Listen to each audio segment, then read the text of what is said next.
Welcome to Reread, where I'm rereading through the expanded universe in chronological order, and we are talking about the Clone Wars Comic Digest, Volume 7 and 8. So far, so good. Let's go into these. The first adventure is Anakin and Obi-Wan. They are running from the Separatist, some battle droids, where they're on this planet where everything's super dangerous. Like, there's one big creature after the next that goes after them. And they're running from all these dangers and all these big creatures. And when they finally get some rest, then they see a battle droid taking off, running the opposite way. They're like, hey, what happened? He just kind of runs across the scene. And there's some more, I think the first type of creature is chasing him again. They're like, oh no, here we go again. It's fun. It's a fun one.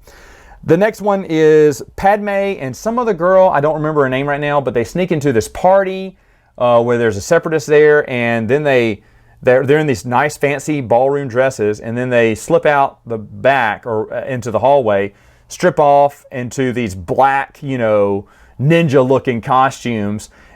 Padme pulls a holocam out of C-3PO's butt that she hid there, and 3PO's go, excuse me. She's like, sorry, 3PO, this is the only place I could think to hide it where they couldn't find it. That was pretty funny. But then they're going around, of course, kicking butt the whole time. And she's getting a layout, I guess, for the Republic. And then she escapes and goes, see, you don't need a Jedi to do all the missions. It's just a little Padme adventure. And when she gives it to Republic intelligence, like, this is great. Hey, what happened to 3PO? They're like, oh no, they left him at the house. But 3PO gets kicked out because they don't know the droid's involved.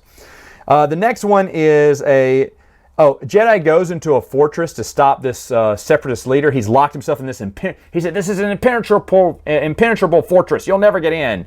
And so she tries to attempt it, but everywhere she goes, there's just more and more traps inside to where she can't get out. So what she does is she kills the life support in there. And she goes, yes, it is impenetrable. No one can get in. And then it goes, or out. And he's like sweating, panicking in his little room because he knows there's all those traps set up around him that he can't turn off. And so he's trapped in there. He's probably going to die. Bet she didn't think of that.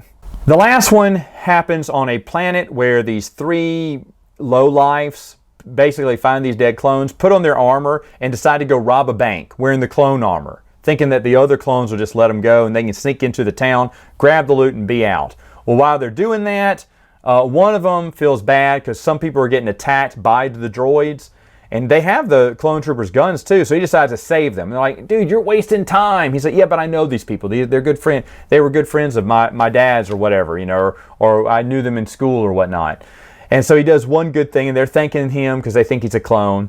And then when they finally get to the bank, it's wide open. They're stealing the money, and that's when the other Republic troopers come in and go, who are you? And they went, our troop got destroyed, so we're kind of just hiding out here. Our mission was to come in here and start inventorying things. They went, oh, okay. And they say, okay, everyone help them out. Take some bags, take bags of money, take it all back to the ship. We'll inventory it all. And then the last panel, they're all stuck on the ship, taking off. It's like, well, they thought that dressing up as clones and stealing money would be their ticket off this planet. And they go, well, this is one way off the planet, but now we're stuck in the army. So, what are they going to do? Because they can't take off their helmets because then people will know they're not clones and they'll get arrested for robbing a bank, so they don't know what to do. So they're just kind of sitting there. And to be honest, I'd love to see another story from them. We don't get one, but that's a pretty funny story when you think about these. These are really smart, story-wise goes. I mean, they come up with neat ideas of things happening in the Clone Wars. I really enjoyed these comic books here. Volume number 8, Luminara defeats 3 creatures for this hut, and so once she does it, she goes, okay, now you owe me some kind of information. So he gives her whatever it is, the information that she needs. But on top of that, Bareese, who is dressed up in disguise, has been betting against the Jedi this whole time, and this time she bets on the Jedi, on some kind of robotic giant creature that has never lost. And she bets millions. Well, already she's lost thousands, then hundreds of thousands. Now she's betting millions. He's like, I'll take your money. Yeah, your money's good. And of course, Luminara wins, and she goes, Bareese, how did you do? She went, well, Master, let's just say he's not going to be very happy. Not only did you destroy, his 3 biggest, opponents in the arena, but he's flat broke now. And then it shows the money counter going, sir, I have some bad news to share with you. How much money did we lose? He went, all of it. And then, the hut roars, and he goes, gulp, like he knows he's going to die. It's actually really fun. Next one is Aurra Sing. Yes, she's still a thing in the Clone Wars. She gets betrayed by a Hutt and will basically go back and kill him. Of course, she goes to him, and her line always, when you see her, is like, "Am I here to kill a Jedi?" He's like, "Yeah, in a way, we're here to kill a Jedi." She's like, "Would have done it for free if I'd have known it was a Jedi." Yes, you say that every time you make an appearance in a comic book. So she makes that joke at the end, but the thing is, it's a picture of her when she was a Jedi underneath the Dark Woman. Supposedly she did something against that Hutt a long time ago that she didn't remember, and the Hutt knows, and he wants to kill her. And of course, that ends badly for the Hutt, right? Aurra Sing always comes out on top.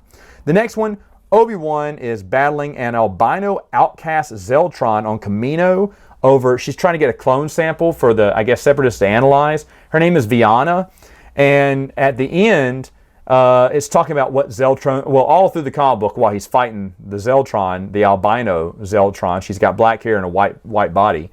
It's talking about what Zeltrons are like and how they're very passionate and stuff. It's like definitions of a Zeltron. Well, she grew up and she's totally different from all that, and because of that, no one on her home planet were friends with her. She has no one. She's basically a loner. She's an outcast. Because she didn't have the, pink skin of normal Zeltrons, she was shunned by her community, which I guess turned her into a life of crime.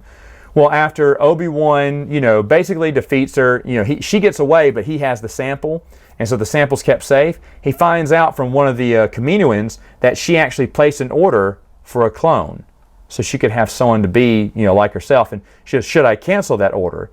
And Obi-Wan goes, "No, keep it. And let her come back and pick up the clone." And she's like, "Well, Master Kenobi, you've been fighting her this whole time. Why are you granting her this request?" He went, "Because no one deserves to be alone." These are pretty good. Like I said, pretty good comic strips here, comic books, I guess, stories.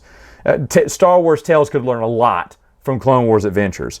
The last one, it's another great one. There is a battle droid, like from the Trade Federation, who dies several times, and they pick him up because he's spare parts, and they fix him up or give him a new leg or a new body, whatever, but he's been through several battles and he keeps blowing up.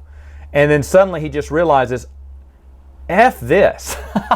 Oh, I should mention, back in an early adventure where the three guys rob a bank, they do take on a battalion of droids on their way to the bank. And as a missile's coming at him, the droid goes, "Oh, botch me." What? That's so funny. But anyway, this droid basically is like, "Screw this," and he just runs. He's in formation, then he stops, and then you see him just kind of take off down the hill. And another droid goes after him because he's a deserter. He goes, "Look, I've died 1,000,000 times. I'm not going back in there and dying." Like he hasn't gotten a memory wipe because they're just slapping him pieces back on him and pushing him back out on the conveyor belt. So because of that, he doesn't have a memory wipe. He's a little bit more, self-aware than the other battle droids. He's like, "Look, what's the point?" Because as he outsmarts and defeats a droid that's bigger than him, he said, "What's the point?" He said, "Your battery will die. You can't get a recharge unless you go back to the ship." He said, "Yeah, but I'd rather die this way than, in battle again." And then, of course, he sits by a tree, watches the sunset, I think, and then dies. Well, then, I don't know how many years happen. I mean, maybe one season, a year later, I don't know.